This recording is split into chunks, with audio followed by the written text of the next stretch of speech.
welcome back to Sextras, where we talk about sex and all the extras. I'm Honey. And I'm Maria. And welcome back to our 4th episode of our family parenting and sex mini-series. Yeah, I hope you guys are loving it. Yeah, I feel I'm really proud of this mini-series. Yeah, honestly, I'm I want to send it to, maybe I won't name and shame, but I have people in mind that I want to send stuff to, or tell them about stuff we've learned. It's quite interesting. Yeah, I feel like we've been learning so much. And today we are joined by Dr. Tina Schermer Sellers, who is the author of Shameless Parenting, a book about shameless parenting, shocker. And she's also a therapist, and she's going to talk to us about how you can raise kids in sex positive, shame-free ways, what the right way to talk to kids about sex is, and also different developmental stages and what's age appropriate and stuff. And yeah, we learnt so much, and she was just the loveliest woman ever. So we hope you guys enjoy the episode. Yeah, let's get into it. Thank you so much for joining us, Tina. It's so nice to meet you. Thank you. I'm so thrilled to be here with you both.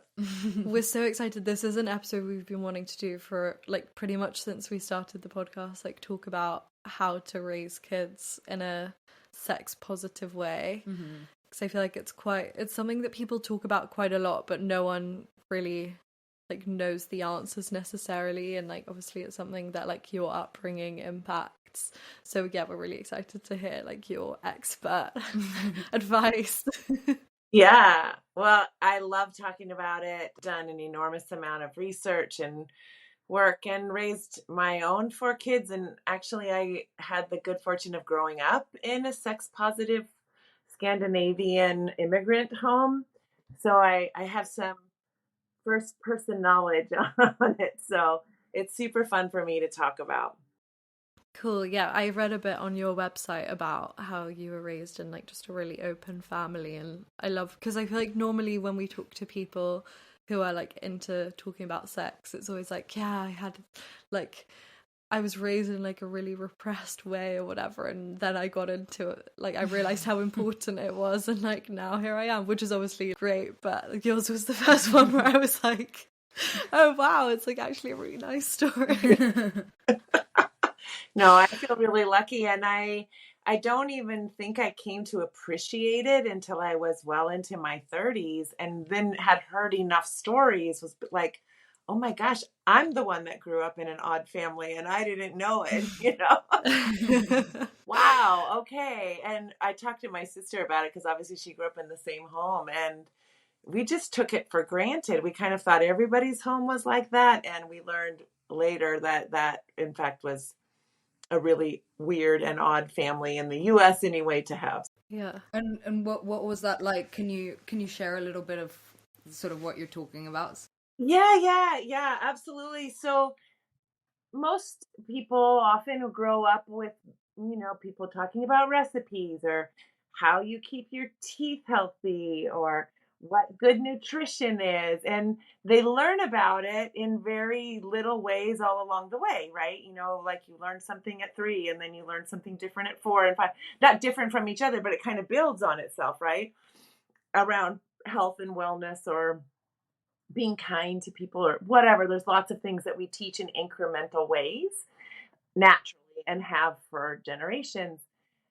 Well, that's how I learned about bodies and sexuality and relationships too, is it just would emerge because I would touch myself or I would notice something or say something. And someone in my life, my mom, my dad, my grandparents, my great aunts, someone would offer information just right then, well, that's a wonderful part of your body. This is the way it's built. Da, da, da, da. Do you want to see a picture of it? Yeah, like that. And then I would go off and it would come up again in some other ways, well, gosh, do you think that's fair the way you talk to that person? Would you want them to talk to you that way?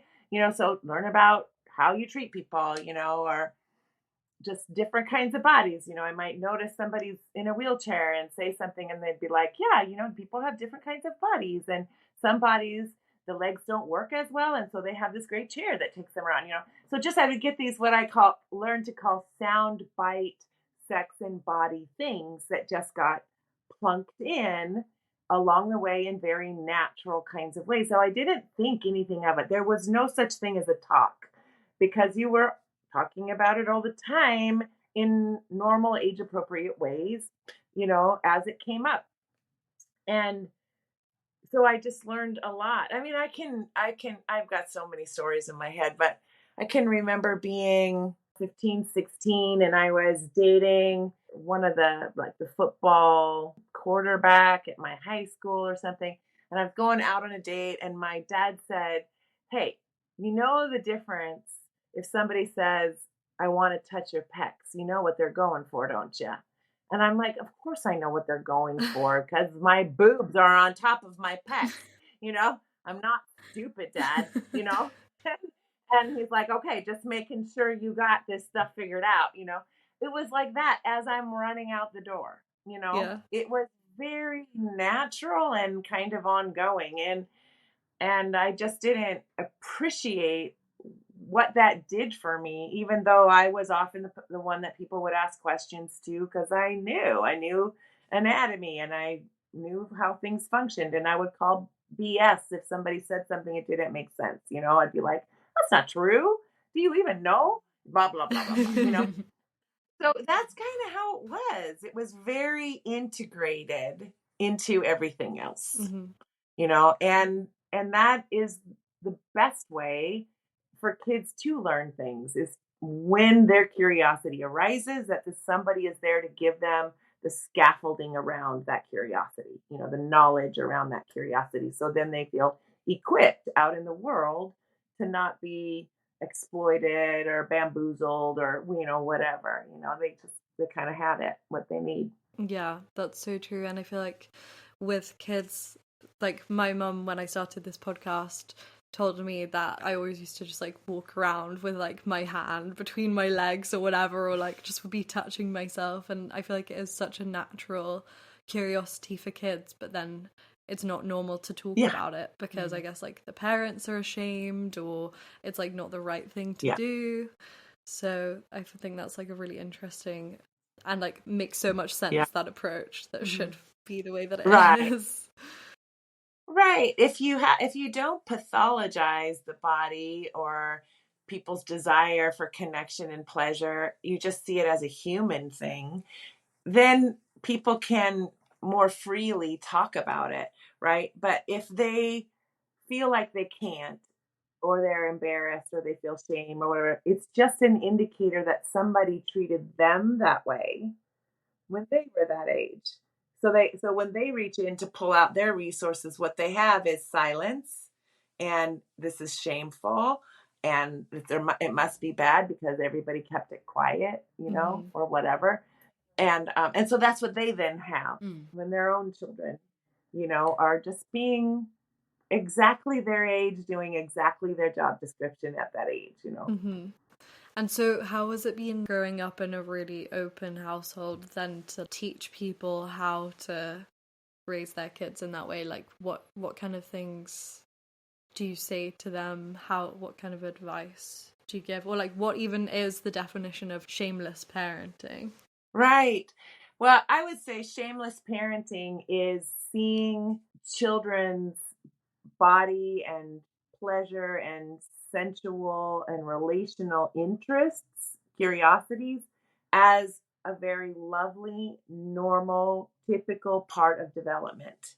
And so if you see it as all good, then you can be invited into talking about it in a way that just says, yeah, okay, so here's kind of some information that you might need that would be helpful to understand this where you are right now, as they bring it up.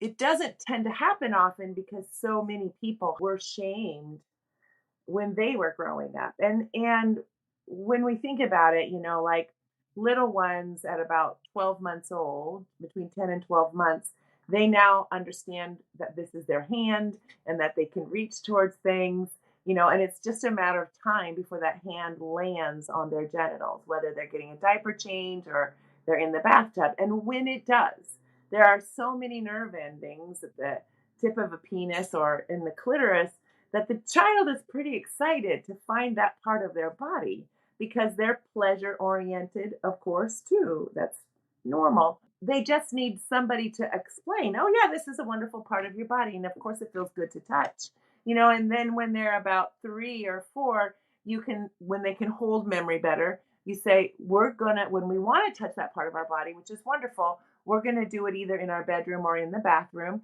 because we also do privacy around that. And that's what we do too, the grown-ups in the family. That's what we do too. And so I'm going to remind you just to go to your room or go to the bathroom and enjoy yourself. That's wonderful. It's just teaching them then the social mores, when the time comes that they can start to learn those. But so many people didn't have someone treat them that way that when their child does that, they're frozen. They're like, I don't know what to do, and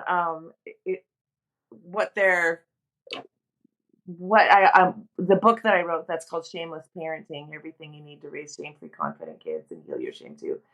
It's birth to 2, 2 to 4, 4 to 6, all the way up to 18. And in each section, I say, here's what kids' behavioral tasks are. Their emotional tasks tend to be at this age range. Here's their sexual and sensual curiosities at this range. And then I say, how does it feel for you to imagine your child discovering things in this way during this time? If you're noticing that you feel silenced or afraid or whatever, that's just an indicator that somebody didn't know what to do with you. And so why don't you write about what might have happened for you if you can't remember and what you would have needed or wanted.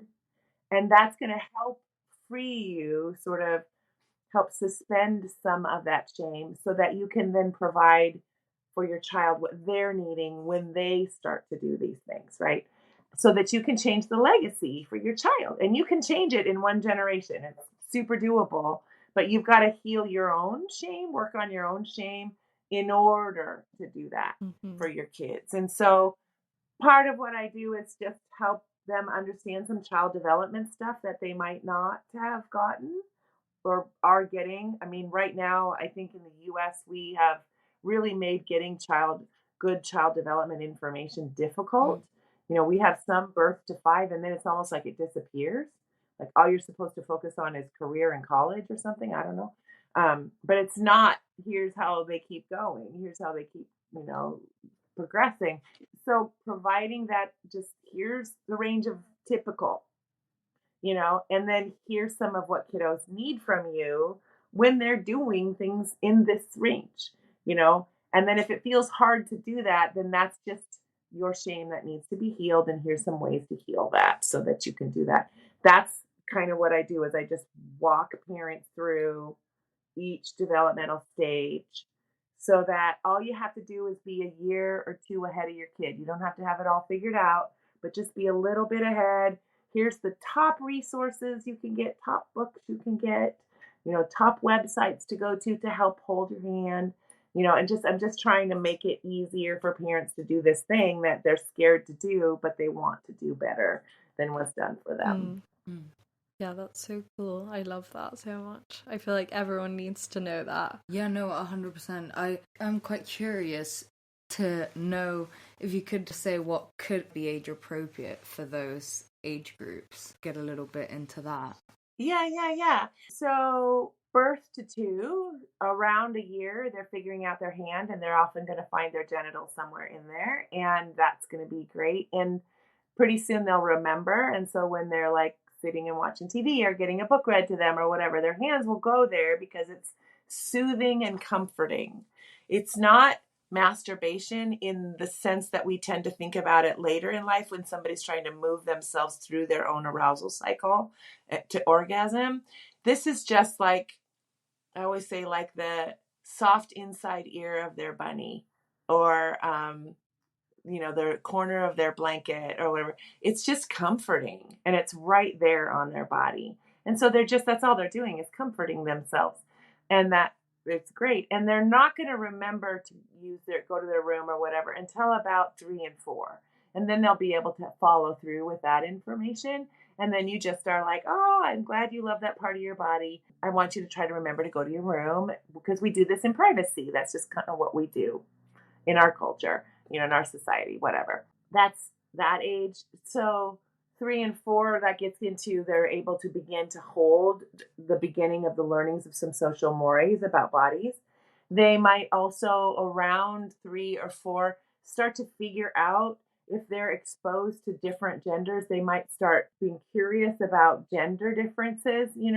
Some kids don't feel like the gender they were assigned at birth, and maybe somewhere between 3 and 5, they'll begin to say, I'm not Tommy, I'm Susie, and I like wearing this, and you need to call me Susie. And I mean, they can start doing this because gender identification can begin as early as 3 and 4.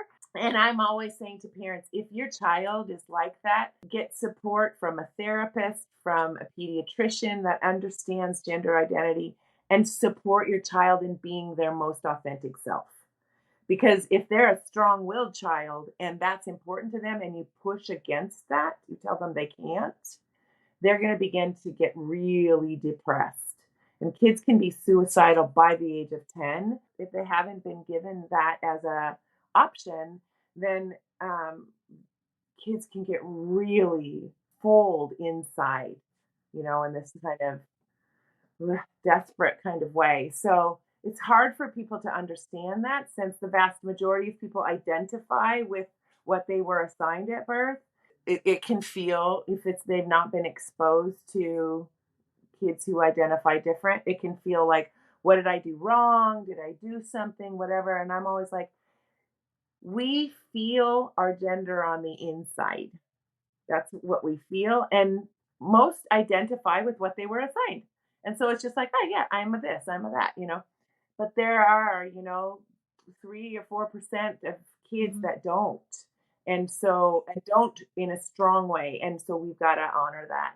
So that's what's happening, sort of in the 3 and 4 range, is some gender identification might emerge, and they're beginning to hold some social mores that we can begin to teach them. Once we get 5, 6, 7 in there, this is when we become curious about others' bodies. Like, we've got our body figured out, we become curious about others' bodies. And so this is when doctor play can tend to happen, because it's like, well, what's yours look like? This is what mine looks like, Again, super normal. But what I'm often saying to parents as kids get into this range is, it's real important that kids are playing with other children within 18 months of their age, right? When we start to get much more different age difference than that, then there can become a power differential because of height, weight, and just cognitive development, right? And we are wired as humans to get what we want.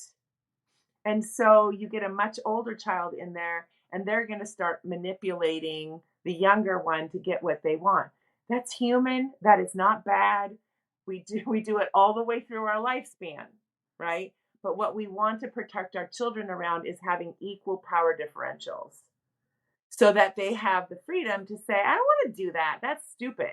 They're not going to say that if the power differential is too great, right? Because they want that older one to like them. It's their oldest brother, their oldest sister, whatever. So I'm always like, kids need supervision, and they need to be playing with kids in the same power range as them, because then they have the freedom to do what they want to. Is this a good age also to sort of start talking about consent?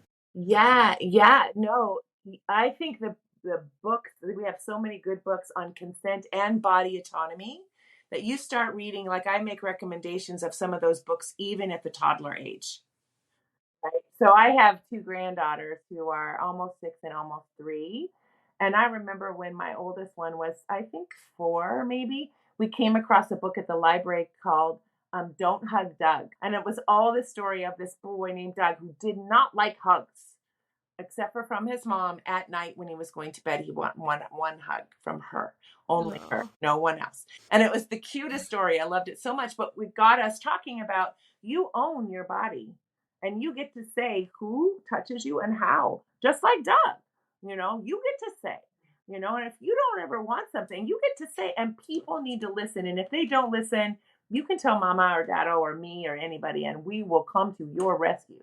And so you start these stories about body autonomy and consent, that other people own their bodies, that we got to ask before we hug, like that's kind of stuff. At the toddler age, right? Mhm. So yeah, that's all going on, and I talk about that too in the book and make recommendations of really fun books that help with that. And then that's where, when parents catch kids playing doctor, if the age differential and the power differential is equal, and they both would have felt common saying no, there are parents who catch that, and then they're like, that's sexual abuse, whose pants are down or whatever. I'm like, well, tell me the ages of them. Tell me how they play together. Are they about the same size? Who's bossier than who? And we usually find out that these kids are just curious, and they were both into finding this stuff out. Great. Like, that's a sign of health and wellness, that kids are curious on task, at their age description, right? That's good. And so when we start moving into the 7-8s, then between 7 and 10, we've got so much cognitive development happening that there is a lot of curiosity coming up from them. And there's a lot that we can teach about anatomy, physiology, about power, about consent, about respect, about voice, choice, all kinds of things, the autonomies and all of that. So we're really wanting to expand that. And then I'm always saying, somewhere in there, I want you to start talking about media literacy. So as you're watching a show, who's the show written by? It was written by somebody. Well, who was it written for? Who wasn't it written for? Right? And does it feel like it's reality or fantasy? Is this really happening out there in the world, or is this like entertainment? And so we begin those questions about the commerce behind our media, and that things are written for some people and exclude other people, and blah blah blah. And so we start to expand that, and we're also bringing up in books on diversity, equity, inclusion, racism, all kinds of things, that then again, because by this point, by 7 to 10, their cognitive capacity is exploding, and there's a major brain pruning that happens at 11. And so there's a lot of info that we want to kind of begin to discuss and download with them. So when that brain pruning happens, this stuff is kept. It's also why we introduce languages often before the age of 11, because the brain is like exploding, right? We're also setting kids up to have knowledge. We're wanting to do the massive download before 12, because some kids at around 12, they begin to get the hormone downloads, and they start becoming more curious about the opinions of their peer group than they are of their family, right? And so we want to really equip them to be able to discern and think critically about, how do I want to be treated? How do I want to treat others? What seems fair? What doesn't? What do I do when I'm not treated fair? Who are my allies? Who can I trust? Blah, blah, blah. We want to get this stuff in before the hormone downloads start to happen. And so with girls, that's happening between 10 and 12. Boys, that's like 12 to 15, but we're wanting to get that in. Boys will have testosterone increase in their body by 20 times somewhere in a 3-year period. Oh, wow. Usually 12 to 15. So basically, they've gone from a bicycle to a rocket ship, and we don't tell them what's happening with their bodies. We need to tell them what's happening with their bodies, that they're going to be experiencing sensations they haven't experienced before, that masturbation, touching themselves, is a good thing, that the drive that they have in them is been a part of the human condition forever. It's what keeps our species going. However, you're not ready to be a parent for quite a long time because of the complexity of the world that we live in, but your arousal cycle is a beautiful part of you. It's not somebody else's responsibility to take care of. It is your responsibility to take care of, no matter what gender you identify with. Yeah. And so that's a part of your mental and behavioral health and wellness. is to move through your arousal cycle as you need in private, protected ways. So we also start talking about what pornography is and what it isn't, and what pornography is ethically produced and what isn't, and how it's an entertainment and fantasy. It's not reality, and so we don't use it for sex education. We use it for entertainment, but we also use it in ways that aren't non-exploitive. And so we talk all about all of that stuff too. So anyway, all of that is a part of what we're doing.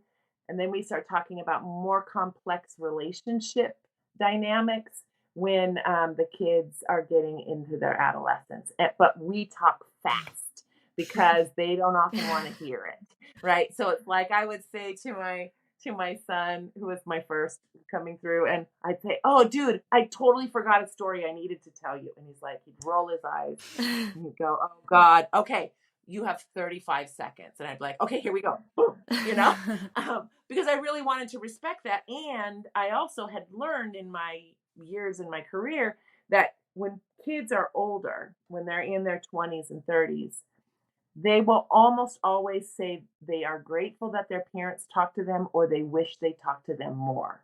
Even if they wouldn't have been very receptive at the time, they wished they would have invested in them that way. So I know that, and so I'm like, okay, I'm going to make this super quick, Yeah. and so that's kind of how you do. And so that's why I put the book together in that way, is because there are just different things that emerge, different things that they can hear. But we live in a time when we have tons of resources now. We don't advertise them, I think, like we need to. I mean, I think it should be on all major news channels or something. But we have so many good books and so many good websites and so many people that are trying to hold the hands of parents to change the legacy, and so that we can look forward to a time when kids are like, I know how to teach about sexuality and relationships just as well as I know how to teach about health and wellness. Mm. And that's our goal. That's our aim. Yeah. No, that sounds like the dream. 100%. Yeah.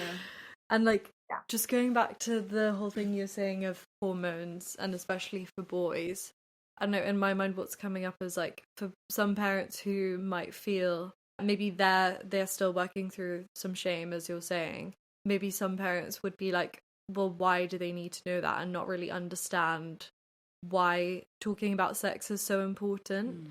And so I think the way that you framed it in terms of like hormones is really good, because like that must be so, I mean, obviously we've all been through puberty, but that must be so confusing. And you're right, the fact that we don't talk about it just down to like a biological everyday level, not just sex, is like crazy. Exactly. Yeah. And so kids don't know, and then all they're getting is what they're getting from their friends and from media.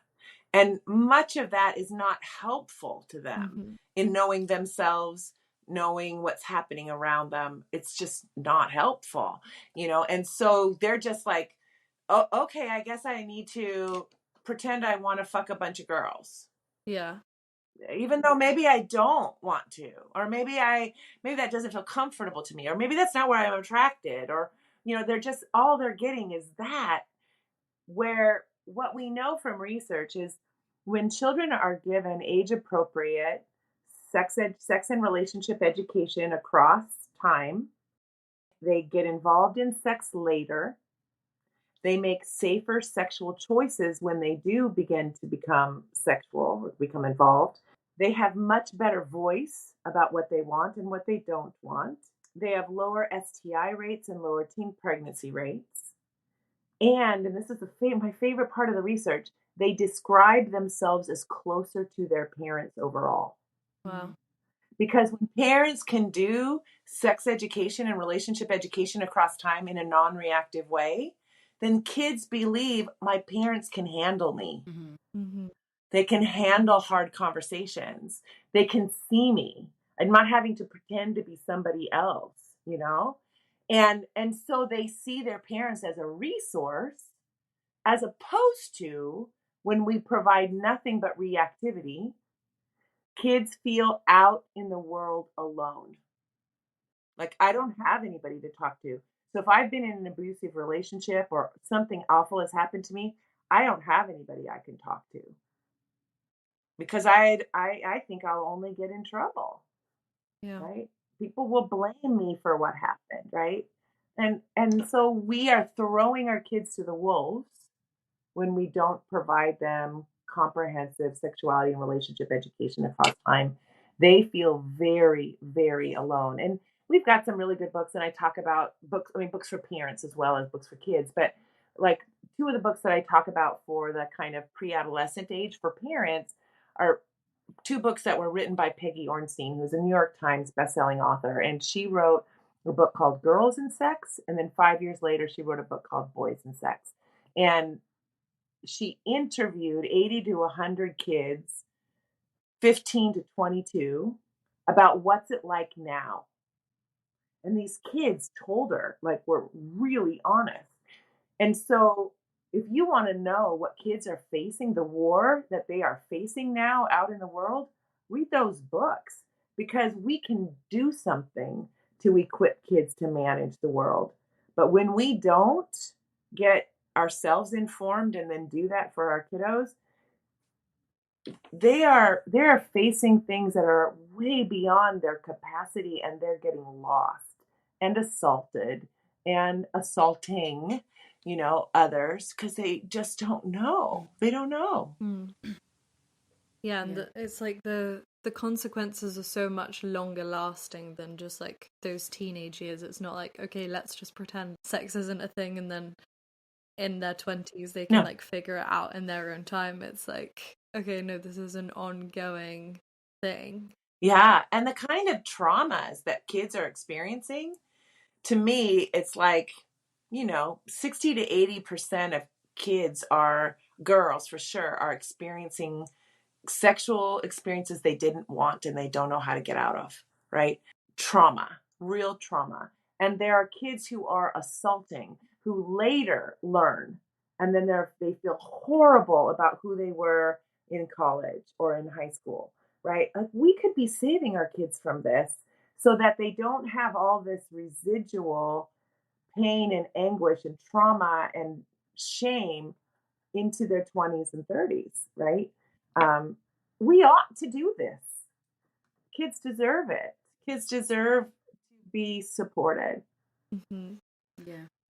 And in terms of like how much like kids should share with their parents, because I feel like some parents think like, oh, I don't need to know this, or like, oh, you don't have to tell me everything about like what's going on with you. What do you think are like the boundaries there? Well, again, I think that that's an ongoing conversation. There's a wonderful book called Not Under My Roof that's written by Amy Shalet, Schalet. She grew up in Holland, where they have some of the best sex education in the world.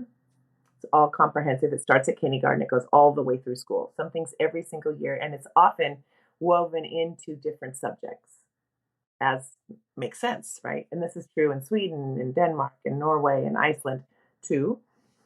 Anyway, she grew up there. She came to the States to do grad school, and she started to notice how weird adolescents were with their parents around sex. Like it was just a silenced conversation. And it was so odd to her. She was like, I do not get it, because it was so not the way it is in Holland. And so she decided to do a research study where she interviewed families in 2 cities in Holland and families in 2 cities in the US, and then qualitatively looked at what were the themes that were arising from the parents and from the kids around sexuality and relationships. And then she turned it into this great book. So I say that as a part of the answer to the question. When kids feel like they can trust their parents, they tell their parents what they think their parents are going to be helpful to them about. And so in Holland, what that means is things like, I've got this girlfriend, or I've got this boyfriend, or I've got this partner, and I'm feeling like I might be ready to be more intimate with them. Do you think I am ready? Like, what do you think? They talk to their parents about that. And when they have sex for the first time, it's at home. It's at one of their homes. It's not in the back of a car. It's not somewhere hidden and like shamed. So kids kids also have learned that their parents have boundaries, so they learn they have boundaries. So they don't tell them everything, but they tell them the things that they think their parents can be helpful to them around. And it's often so much more surprising to US parents, who don't want to know anything because then they think they've done something wrong. Well, they've been doing sex education in this way in those Nordic countries for since the 40s at least. So we have now generations of families that have just done it this way. They did it that way, their parents did it that way, their grandparents did it that way. And so it's just woven into the country in such a organic way that kids definitely tell their parents more than they do here, but it's all through a kind of trust that's been built up over time that my parent can be helpful if I ask them this question. They're not going to be reactive. They're going to be able to help me think it through. And so I talk to them about things I think they can help me think it through. So it's true around what should I do when I grow up, to what do you think of this friend, to am I ready to be sexual, to all kinds of things. And then once they get their answer, they're probably not then going to say, we've had sex all these times. But it's also not, they'll come over with their partner and they'll go up in their room. And everybody knows that's fine, that's good, it's healthy. And they all are on birth control too. I mean, it's. Yeah. What's your thoughts on sort of sharing personal stories in a way? Because I feel like a lot of the way in which like I talk to people or like relate to people or whatever is like by sharing like our like whatever experience I've been through or whatever. But if a kid is asking you about something, I don't know, like what's like kind of appropriate to share and not. Yeah, that's a really good question. And I think it's a discerning kind of question because every kid is different. There's going to be some kids that are like, just don't tell me anything, right? Please don't tell me anything. And then there's other kids that are like, I'm really curious. What was it like for you? Was it hard for you too? And so you kind of have to discern what kind of kid you have and what they need. I think the stories that we share need to feel like they have applicable teaching capacity for the child. In other words, we're not just telling them to get off ourselves on, I need you to know these sordid details of my past, but it's really, what do I have that might give them insight that will broaden their ability to think.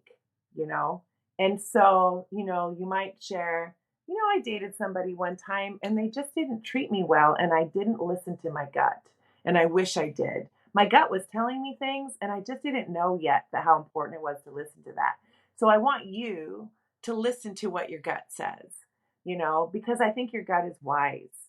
And if your gut says, gosh, that wasn't very nice, not treating me very nice, just know you don't have to put up with that. You deserve better. And it might feel hard to say, I don't want to hang out with you anymore, but just know that you deserve always to be treated like the divine human you are. So it's that kind of thing. You're wanting to give them pieces from your story that will help them in just being discerning, but they're not going to want, unless they ask for it, they're usually not going to want the sordid details. And I guess like a lot of it comes from observing as well, like observing your parents and how they act. So like obviously some bad relationships are like an inevitable part of life. So then like how much of that do you kind of let your kids see, and like how do you talk to them about it when those things naturally come up in your own life? Yeah Again, I think it's wanting what you share with them to serve a purpose for them. And again, I think this comes back to knowing some things about child development, adolescent development, knowing some things about your own child and how they are. So, for example, let's say you want to talk about a child's other parent, but you're no longer married to them. Okay. In that situation, it is more important for you to be protective of the child's relationship with that parent than it is for you to share a story about what you learned by dating that person. Because if it casts a dark shadow on them, it's going to create conflict inside of them, dissonance inside of them, because they need to have emotionally as good a relationship as they can with both their parents, right? And so you don't want to use that person as an example if it's going to put your child in a like a catch 22, a loyalty bind. Like I got to think that way about my parent. Now I don't want to. Like that doesn't feel good. So that's an example of a place where you wouldn't go because it's the child's higher need to have as good a relationship as possible. So you need to speak about that person's good qualities, right? Or all the learning that they've done in their life, or how much they love them, or other things that are supportive of their relationship with that person. And you're protective to not destroy that because it really creates emotional disturbances in children, adolescents, adults, if you talk badly about their parent. Yeah. No, it's so interesting how like it can all kind of feeds into each other, and I think it can get really easy to like get caught up in your own life, as we can say, but like obviously it is important to kind of like take everyone's feelings into consideration. So I really like what you're saying about like that two-way communication, because I feel like, yeah, it's just something everyone needs to hear.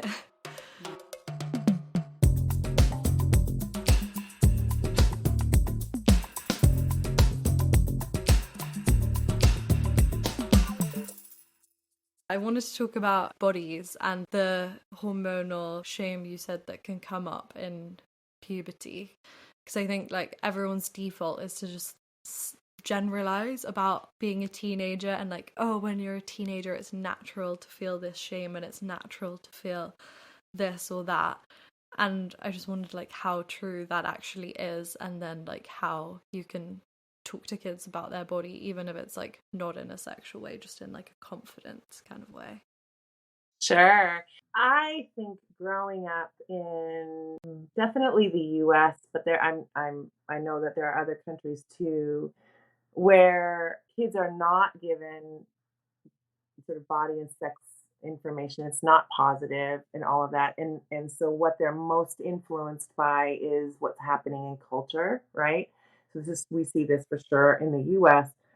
And so when you're thrust into a consumer driven, market driven economy that's all around you that says you're only valuable if you have a level of perfection that's not even humanly possible. And that's true about the culture.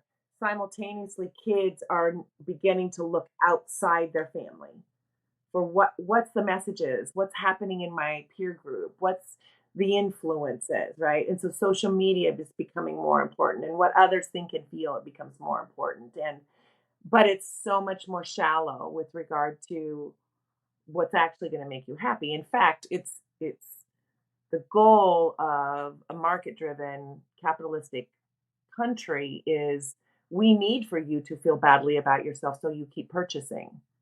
Like that's inherent in it, right? And now all my friends think that too. And everywhere I look, I'm getting that message. And I'm not looking, my parents don't know anything, so I'm not looking to them anymore, right? And so they're they're really unprotected kind of out there, and it's part of why we need so many more outside influences that are realistic and sex positive and body positive, whether it's in our TV shows or in certain Instagrams that you follow or TikToks that you follow or Reddits that you follow. Like, be discerning to follow things that are actually help you feel better about yourself, because that's really more true than driving our economy by the fact that you feel bad so you need to go do this surgery, buy these clothes, take these pills, whatever the deal is, right? All of that is set on destroying you in order to keep you needy of purchasing. Yeah. So we have children's natural inclination to look outside themselves that's growing in adolescence, right? But we don't necessarily have enough supports in culture supporting them. So in the Scandinavian countries, where they continue to have conversations about health and wellness and sexuality and bodies and all goodness and all that, now they keep getting stuff that helps them critique the outside world. They have something. But when we fail to provide that for them, then kids are really vulnerable in the world, and they really need somebody saying, how do you discern what you follow, who you follow, why you follow them? Like, how do you figure out who's worthwhile to follow? And parenting has to become more about questions as kids get to be pre-adolescents and adolescents. If you just do this, kids go underground, right? They just stop telling you things. They tell you what you want to hear. So you really want to be asking them to think for themselves, and then just be curious about what they're thinking and why that makes sense to them. And have they ever found somebody that feels like they're hurtful the way they talk about whatever, like this kind of thing. We can't expect kids to not be their job description. They are going to be identifying with their peer groups when they are in adolescence. That's part of what they're doing, is they're individuating from the family unit, right? And that happens over many years. And so you need to work with that. But given the world that a lot of our kids are growing up in, we also need to help them think critically, right? And we don't do that by telling them how to think and what to do. We do that by asking them questions about what are they employing and why does that make sense, right? And it's respecting their life stage, right? It's respecting them. I mean, I know many families that are very authoritarian and they don't let kids think on their own. They're making all the decisions for them.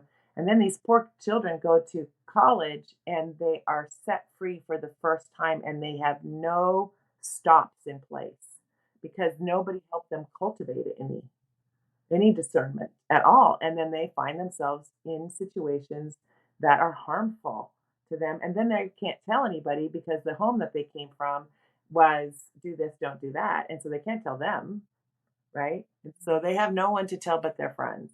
And they often don't even tell their friends if it's something that's really deep and meaningful. They keep it to themselves and it goes underground and it's super hurtful there. Yeah. Yeah. No, for sure. I really love all you're saying about, like, it's very important to sort of be able to discern for yourself and, like, think critically and all of that. And especially, like, in terms of having, like, media literacy and being able to consume media. Because realistically, kids' lives now happen online. Like, parents have no idea what their kids are doing on their phones. And they're, like, looking at all this sorts of age not appropriate stuff and that kind of thing. And so if you can sort of lessons from the very beginning, and definitely I feel like there should be a big focus on like media literacy and that kind of thing. I think media literacy, like diversity, equity, inclusion education, as well as sex and body education, needs to be happening every single year, and if possible woven into multiple subjects. Because it's an integrated part of their life, and so we want them to think about it that way and to understand it that way. But you are so right. How many people, I mean, we have a third of the US who cannot think critically about politicians in the US, cannot think critically at all. Yeah. Like, they will choose to listen to media outlets who research shows shares 19% of what they say is true. Wow. Yeah. Wow. Yeah. 81% is false information, full-blown false information. And people still adhere to that because their amygdala says, wow, this is scary. It must be true. Wow, this is scary. It must be true. And they can't think critically. How in the heck are they raising kids to think critically when they can't think critically? And so I think media literacy is an urgent need right now in society. It's an urgent need, and it doesn't seem like we're getting it yet. Yeah.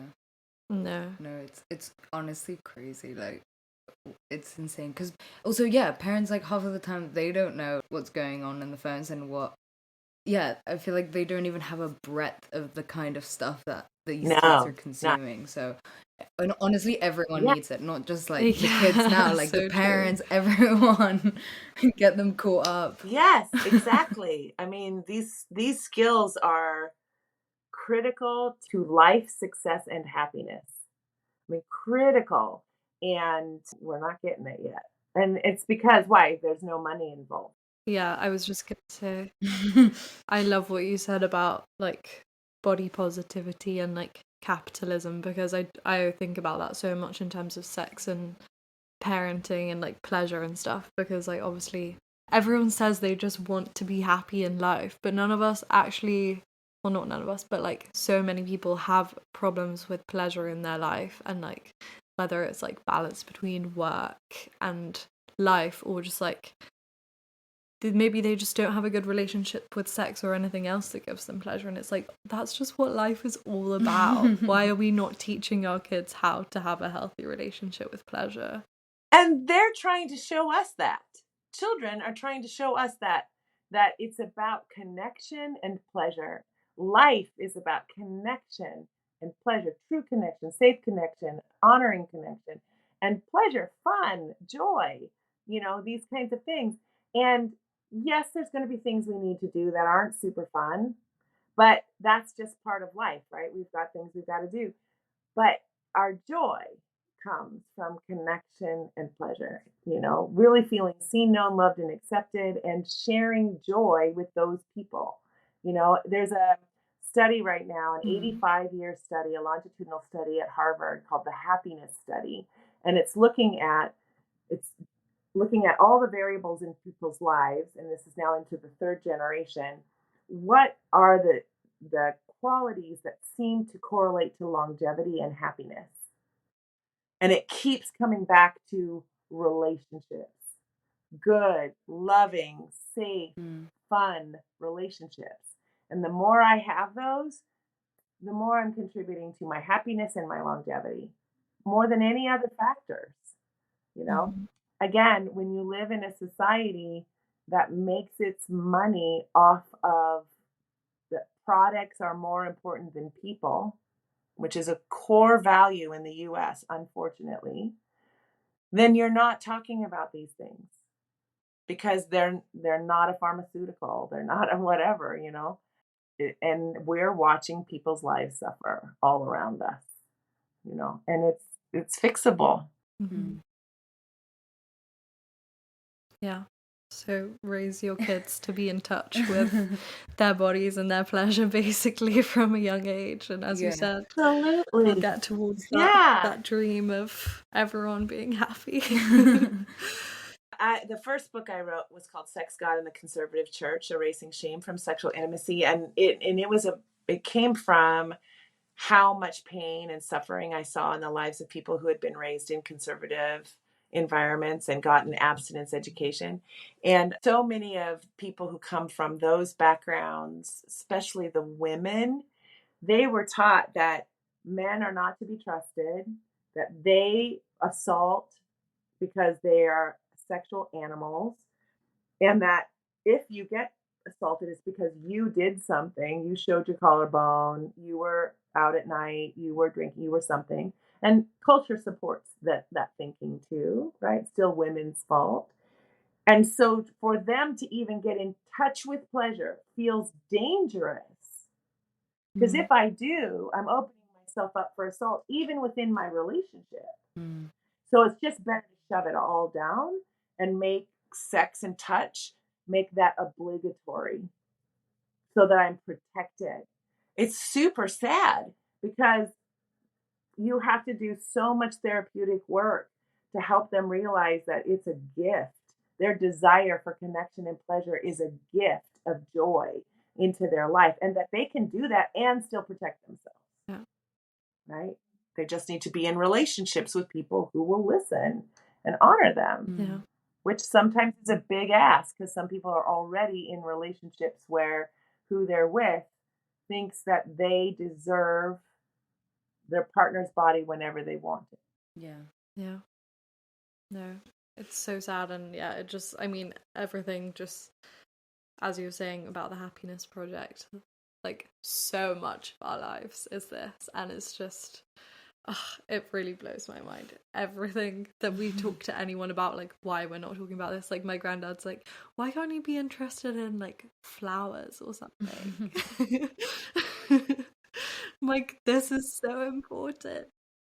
So yeah, I mean, I think this is like super important, and I really hope that people can like read your work and just learn a little bit about it. And going forward, like I think definitely our generation are getting there in terms of these conversations, and hopefully like it will just become more common that that's how we parent our kids when we inevitably become parents. But yeah, I have lots of hope for you. I think people will definitely learn a lot. I mean, I selfishly, I'm starting a teaching job, so I was quite curious about, like, you know, age appropriate conversations to have, because I'm so like passionate about how like sex education should be so much more comprehensive. So I'm like really grateful. Thank you so much. I feel like more equipped to, you know, spread this message out in the real time.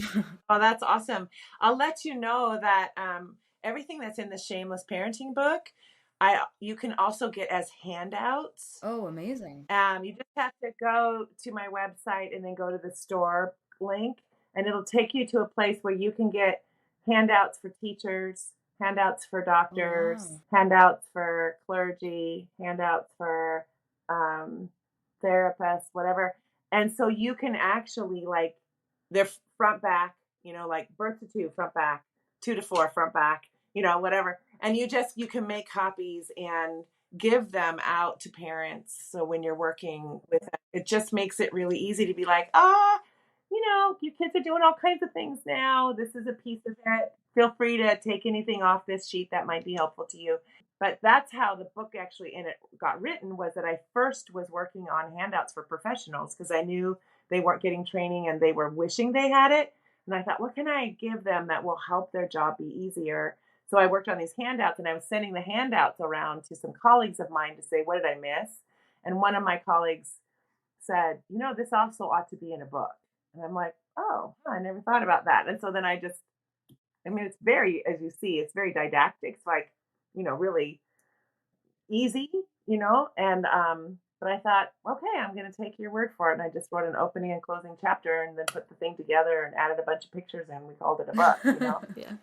So, but it started out as handouts. That's amazing. So, and they're there. That's so cool. That's an amazing resource. I'm definitely going to check it out. So thank you so much. Yeah, absolutely. Yeah. And for all our listeners, can you tell them like where they can find Shameless Parenting, and like maybe your social media and your website and anything else you want to share?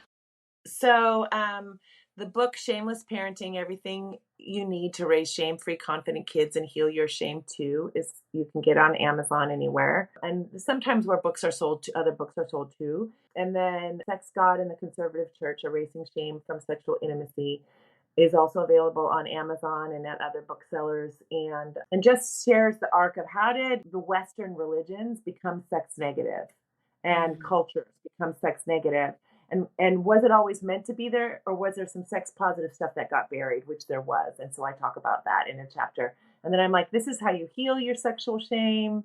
And these are some practices you can do if you want to integrate sexuality and spirituality. And so really that's what that book is about.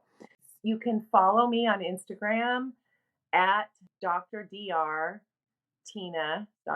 Shameless. So Dr. Tina Shameless is where I am on Instagram. I have an institute that trains physicians and therapists and teachers in sexual health, because I know they don't get it when they're going through their schooling, their graduate schooling. And that you can follow that group at NW Northwest, NW Institute on Intimacy. And you can learn about how to take courses on lots of things around sexuality and sexual health. And yeah, I think that's pretty much it. I'm on Twitter. I think I'm Tina S. Sellers on Twitter, but I'm not super active on Twitter, but I've got stuff there. Yeah, and people are always welcome to reach out to me. I'm often able to point them in directions of resources or whatever, and I'm happy to do that. Amazing. Well, thank you so much. This has been so informative for us and hopefully for our listeners. And yeah, thank you so much for talking to us. Oh, thank you so much for inviting me. It was so great to be with both of you. I'm so glad you're doing this work. It's wonderful. Great. Thank you. Thanks so much to Dr. Tina for joining us today and talking to us all about shameless parenting and just really like getting to know a bit more about like child development and what some appropriate conversations might be. I really appreciated her giving like actual examples, and I don't know, it just really got me thinking about my life. So I hope you guys enjoyed it as much as we enjoyed recording with her. Yeah, I feel like this is a big conversation that comes into like sex education in schools and like legislation of like safeguarding kids, and like it's not age appropriate to talk about this stuff, but it's like if they want to know, why are we gatekeeping this gossip from them? Yeah. This gossip, this knowledge. The sexy tea. Yeah, like they deserve to know, and saying that it's like safeguarding kids to not tell them about this stuff is literal bullshit, and we need to give them the information that they want to know so they can have a good, happy life. So I hope this is our like last episode of the mini series that's with a guest.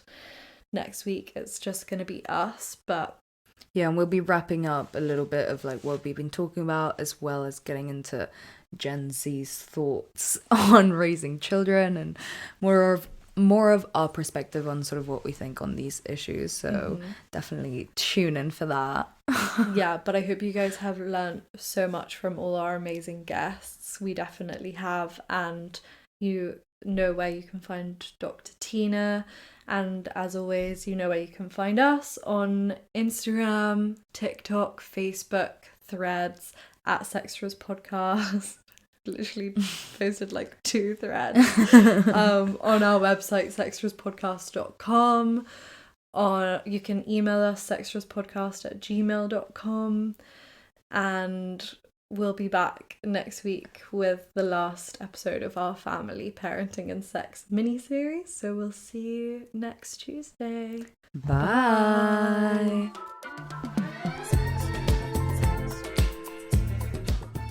You've been listening to Sextras, presented by Honey Jane Wyatt and Maria Jose Hayodatiyi, produced by Mabel Productions.